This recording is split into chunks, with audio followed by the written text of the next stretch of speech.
अपने आप को मजबूत करने के लिए मांझी को भी कहीं ना कहीं तैयार करे। वहीं आप देखिए जिस तरह से पशुपति पारस से भी अमित शाह की मुलाकात होती है, तो ये कहीं ना कहीं एक प्रोसेस किया जा रहा है जिसके तहत बीजेपी ये अपने आप को बगावत का दौर चल रहा है। उसको लेकर नीतीश कुमार और तेजस्वी यादव एक बड़ा फैसला कर सकते हैं और हो सकता है आरजेडी और जेडीयू साथ मिलकर विधानसभा चुनाव लड़ते हुए नजर आए और यहाँ पर एनडीए को और भारतीय जनता पार्टी बिहार में बहार है क्योंकि एनडीए सरकार है। तेजस्वी यादव और नीतीश कुमार की मुलाकात के बाद क्या बिहार की सियासत में फिर से फेरबदल की दरकार है? जी हाँ, कुछ ऐसा ही प्रतीत हो रहा है बिहार की राजनीति में, क्योंकि पिछले दिनों जिस तरीके से चिराग पासवान ने राहुल गांधी और तेजस्वी यादव की तारीफों के कसीदे पढ़े, उसके बाद बिहार की सियासी गलियारों में ये चर्चाएं तेज हुई कि क्या वाकई आगामी दिनों में एनडीए गठबंधन में कोई बड़ा फेरबदल देखने को मिलने वाला है। इसके साथ साथ चिराग पासवान ने जब तेजस्वी यादव की तारीफ की तो उसके चंद घंटों के बाद ही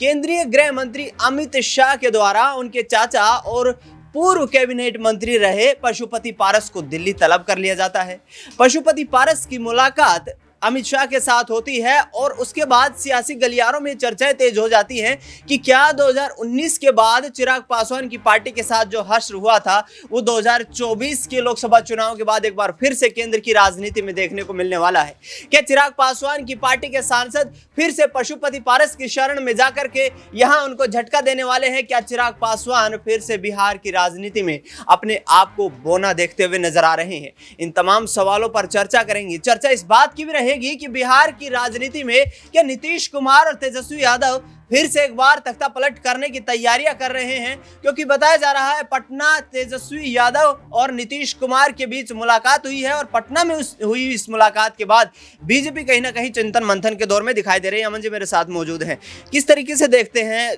तेजस्वी यादव नीतीश कुमार की मुलाकात? क्या सत्ता में फिर से तख्तापलट करने की यहाँ पर कोई कोशिश नीतीश कुमार के द्वारा की जा रही है? देखिए दिनेश जी, नीतीश जी के लिए अगर ये बात कही जाए कि उनके लिए कोई नई बात तो है नहीं। सत्ता से यहाँ से वहाँ जाना, वहाँ से यहाँ आना, एक ही 5 साल के दौरान आपने देखा कि 3-3 बार मुख्यमंत्री बन जाते हैं, कभी बीजेपी के साथ, कभी आरजेडी के साथ, फिर बीजेपी के साथ। तो उनके लिए मेरे ख्याल से कोई नई बात नहीं है, लेकिन हाँ बीजेपी के लिए ये मुश्किलें बढ़ाने वाली बात साबित हो सकती है, क्योंकि बीजेपी दोनों जगह, केंद्र में भी देखें, राज्य में भी देखें, तो कहीं ना कहीं नीतीश कुमार के हाथ पकड़ के सहारे आगे बढ़ती हुई नजर आती है। अगर नीतीश कुमार उनसे अपना हाथ छुड़ाते हैं तो बिहार समेत केंद्र में भी बीजेपी की सरकार के लिए संकट खड़ा हो सकता है। इसीलिए तेजस्वी के साथ उनकी मुलाकात को कई मायनों में देखा जा रहा है। और साथ में जिस तरह से चिराग पासवान लगातार जो अपने सुर दिखा रहे हैं, जिस तरह की बातों को रखते हुए नजर आ रहे हैं, उससे ये पता चलता है कि क्या बिहार के जो कह सकते हैं पार्टियां हैं, जो दल हैं, क्या अलग तरह की राजनीति करते हुए नजर आते हैं। क्योंकि देखिए कई मुद्दे ऐसे हैं जहां पर चिराग पासवान सीधे तौर पर केंद्र सरकार के ऊपर, यानी कि अपनी सरकार के ऊपर हमले करते हुए नजर आते हैं। वहीं नीतीश कुमार ने दबी जुबान में ही सही, लेकिन अपनी सरकार की मुखालफत जरूर की। आपने देखा वक्फ बोर्ड के ऊपर जब मीटिंग को लेकर खबर आई, उसमें भी नीतीश कुमार ने, उनकी पार्टी ने इस तरीके से जो कह सकते हैं कि वक्फ बोर्ड के लिए नया कानून लाया जा रहा है, नई चीजें बनाई जा रही हैं, और जिस तरह से अपडेट करने का की बात चल रही है उसको एक तरीके से खारिज करते हुए नजर आए। तो ऐसे में तमाम सारे सवाल हैं कि ऐसे में आपस का जो तालमेल है वो बिगड़ता हुआ नजर आया दिनेश जी। और यहाँ पर अगर तेजस्वी और नीतीश कुमार की मुलाकात हुई है तो इस मुलाकात के जरूर सियासी मायने निकल सकते हैं, क्योंकि देखिए साल भर के दौरान ऐसा लग रहा है कि चुनाव बिहार में हो सकते हैं। अमन जी, जिस तरीके का माहौल देखने को मिल रहा है, 42 विधायक हैं फिलहाल जेडीयू के पास यदि बिहार में देखा जाए, और बीजेपी ये कहती हुई नजर आ रही है कि नीतीश कुमार 2015 के बाद लगातार कमजोर होते जा रहे हैं।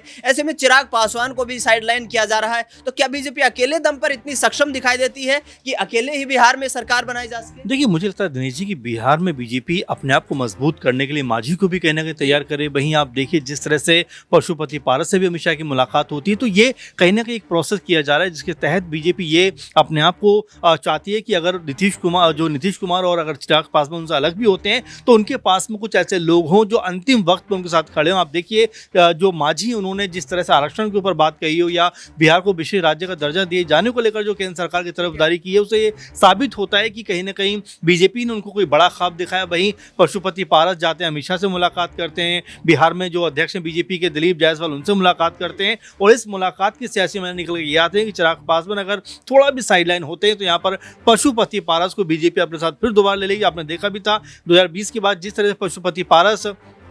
बीजेपी के करीब आए, लेकिन 2024 आते आते बीजेपी ने चिराग पासवान को ज़्यादा तवज्जो दी। तो यहाँ पर बीजेपी को पता है कि इसको कैसे खेलना है और इसीलिए उन्होंने पशुपति पारस और मांझी को वहाँ पर तैयार कर दिया ताकि कोई भी दिक्कत आने वाले दिनों में हो तो उनको एक तरीके से इनकी रिप्लेसमेंट के तौर पर इस्तेमाल किया जा सके। आखिरी सवाल रहेगा आरक्षण का मुद्दा। 65% आरक्षण की मांग जो है विपक्ष करता हुआ नजर आ रहा है। तेजस्वी यादव ने साफ तौर पर कह दिया पूरे बिहार में हम यात्रा निकालेंगे और बिहार के दलितों पिछड़ों की लड़ाई लड़ेंगे। आरक्षण का मुद्दा क्या चुनावी मुद्दा बनता हुआ नजर आएगा? दिनेश जी, बिल्कुल इसमें कोई दो राय की बात नहीं। आपने देखा आरक्षण के मुद्दे पर पहली बात तो जिस तरह से क्रीमी लेयर का मामला निकलकर सामने आता उसको लेकर लगातार चिराग पासवान ने भी विपक्षी दलों की तरफदारी की, साथ में खड़े भी हुए, बंद का उन्होंने सपोर्ट भी किया, समर्थन भी किया। ऐसे में जो 65% आरक्षण की आप बात करें बिहार के अंदर, जो एक तरीके से तेजस्वी और नीतीश कुमार जब गठबंधन था उसमें निकलकर सामने आया, लेकिन अब जब कोर्ट ने इसके ऊपर रोक लगाई है तो क्या यहाँ पर कोई बड़ा कह सकते हैं कि जो केंद्र सरकार की तरफ से कुछ होता हुआ नजर आएगा? क्योंकि आपने देखा कई राज्य ऐसे हैं जहाँ पर किसी किसी कंडीशन में इस तरह का जो है आरक्षण दिया गया है। यही बात तेजस्वी कह रहे हैं कि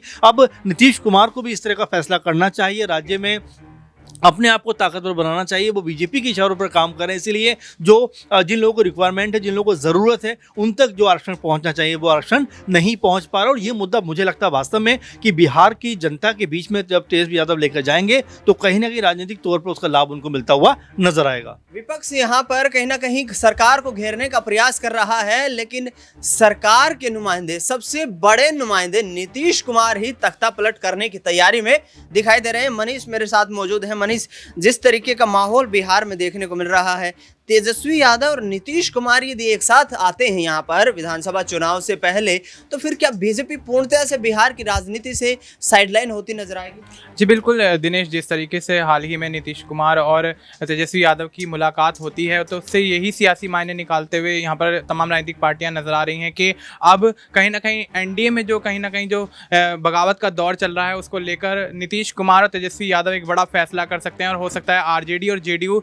साथ मिलकर विधानसभा चुनाव लड़ते हुए नजर आए और यहाँ पर एनडीए को और भारतीय जनता पार्टी को नीतीश कुमार की तरफ से बड़ा झटका दिया जाए। क्योंकि लोकसभा चुनाव में भी देखा गया जिस तरह से पटना में रोड शो के दौरान नीतीश कुमार के हाथ में बीजेपी का सिंबल देते हुए प्रधानमंत्री नरेंद्र मोदी प्रचार करवाते हुए नजर आए, उस पर काफी जेडीयू के नेताओं ने यहाँ पर नाराजगी भी अपनी जाहिर की और यहाँ पर तेजस्वी यादव भी उनके समर्थन में बोलते हुए नजर आए। तो स्थिति साफ है कि आने वाले विधानसभा चुनाव में कहीं ना कहीं नीतीश कुमार का रुख जो है वो जेडीयू की तरफ हो सकता है और ऐसे में अगर जेडीयू की तरफ उनका रुख रहता है तो अब कहीं ना कहीं भारतीय जनता पार्टी के लिए बड़ी मुश्किल यहाँ पर खड़ी होती हुई नजर आएगी। क्योंकि जिस तरह से एनडीए के अंदर बगावती दौर चल रहा है वो कहीं ना कहीं आने वाले समय में विधानसभा चुनाव में भारतीय जनता पार्टी के लिए बहुत ही ज़्यादा नुकसानदेह हो सकता है। और ऐसे में अगर नीतीश कुमार और तेजस्वी यादव की यहाँ मुलाकात हो रही है तो कोई बड़ा यहाँ पर उलटफेर होने की संभावना जताई जा सकती है। सम्राट चौधरी का ये बयान कि बिहार में बीजेपी का चीफ मिनिस्टर बनेगा, क्या नीतीश कुमार को ये मंजूर होगा?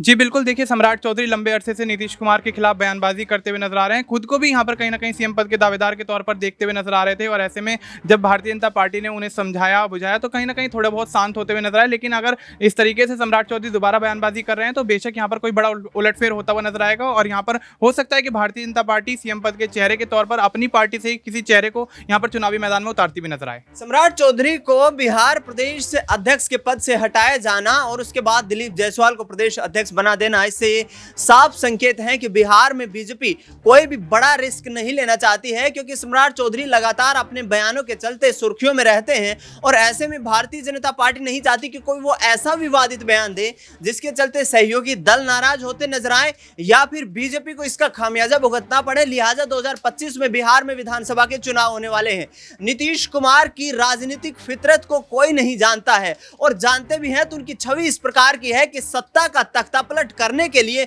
नीतीश कुमार पल भर का भी इंतजार नहीं करते हैं। लिहाजा आने वाले वक्त में नीतीश कुमार को लेकर बीजेपी में भी यहां पर कहीं ना कहीं सस्पेंस का माहौल देखने को मिल रहा है। भारतीय जनता पार्टी भी यह जानती है कि यदि नीतीश कुमार चुनाव से ठीक पहले गठबंधन तोड़ करके तेजस्वी यादव के साथ गठबंधन कर लेते हैं, क्योंकि पुराने राजनीतिक गठबंदन रहे हैं। 2015 के बिहार विधानसभा चुनाव में पहली बार नीतीश कुमार और इसके साथ साथ तेजस्वी यादव के बीच गठबंधन हुआ। तेजस्वी यादव